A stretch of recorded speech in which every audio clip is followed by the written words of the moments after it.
Listen, there is a lot happening on the world stage, but here at home too, in our families and the community that we live in, there are real pressures, impossible situations.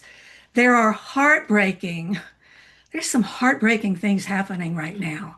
These matters about relationships and serious concerns about our health, life-threatening, critical, long-term sickness and disease. There is a lot going on. And, for all of us, it's just a lot.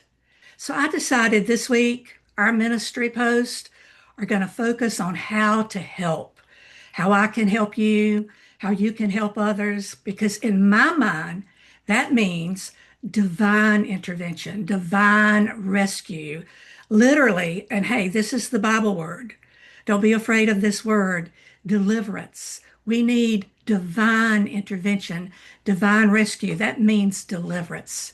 And isn't that what we want? We want Bible sized divine help. The things that are available naturally, they're not working. We need divine help. We need deliverance from this natural snare that's got us held. For you, for someone you love, someone you know, a coworker, a neighbor. For example, when I think of critical needs for deliverance, I really think, first of all, especially of persecuted Christians around the world. Those stats are devastating to hear. And secondly, or really firstly as well, little children enslaved and trafficked. I mean, I cannot take it in when I hear those reports. Actually, too, all victims of human trafficking talk about evil, evil, evil. That's evil. We need to be delivered from evil. So, how to help? Here's what I think is the answer to that question, how to help. Firstly, it's going to be prayer, of course, but more importantly, I want to stress this, how to pray. That answer is a specific kind of prayer. Specifically, and in my opinion, I mean bold deliverance prayer. Prayers, deliverance prayer and deliverance prayers. So not one and done, ongoing, committed prayer for deliverance for those who are bound and can't get free in whatever the setting may be. So this week, we'll post some short 1 minute reels on our social media to help us jumpstart our thinking in the area of boldly asking God for help, for deliverance. And for those of you who plug in right here and follow us in order to be mentored, because that's what we do. That's a major part of our ministry, making disciples. Making disciples is the same thing as mentoring. I also think for you that are plugging in right here for mentoring, I also think the answer, how to help, includes two important things about your role in this process. One thing to avoid, and one I hope that you'll choose. So avoid hanging out in your comfortable routine. Let me say that again. Avoid hanging out in your normal daily routine, that comfortable place, because that is really a spiritual autopilot. You're on cruise control. You are coasting when you do that. Now, admittedly, you're thinking about it. You're thinking about the needs that you've heard about. And there's lots of conversation, religious conversation and verbiage.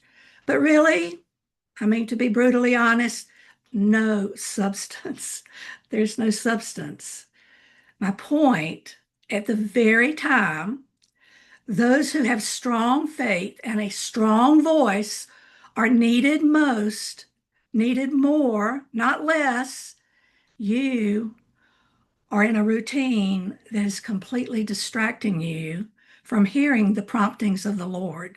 My advice to anyone that I mentor, Don't squander what the Lord is saying to you, because you know what? If you ignore those promptings enough, you will stop hearing them because your sensitivity is dull. Instead, you've got to steward your faith, steward that strong voice that you have in every way possible. Get out of your routine, change some things so that you'll be more sensitive to the needs in our world and right there in your house and next door. And here's the better option that I hope you'll choose. This one is the better one, believe me. That option is more engagement because right now, knowing the Lord, I mean, really knowing Him, it's worth $1 million. No, it's worth billions. You are a billionaire if you know Him because knowing Him means life. Knowing Him means you have a words of life to give to those that you love, to those that you know. In prayer, of course, but also one on one. Oh man, is that needed? One on one involvement, engagement is going to always reflect the passion of the Lord to see freedom come to those who are bound in whatever way, by sickness and disease, in a horrible relationship, by actual chains of prisons, any of that, whatever level of bondage that there is, God has passion to see release come. And when you reflect that passion, then His power, His glory spill over to meet every need.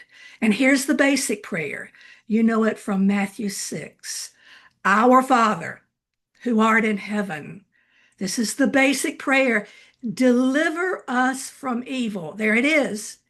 Deliver us from evil and from the evil one. For yours, Father, is the kingdom. Yours is the power. Yours is the glory. See, we want the kingdom. We want His power and we want to see His glory. Okay, this is how. We are agents of His to bring deliverance wherever needed. So this week, I want you to watch for the post that I've mentioned on Substack, Instagram, Facebook, X, all the platforms where you follow Shirley Weaver Ministries. And I will see you there. God bless.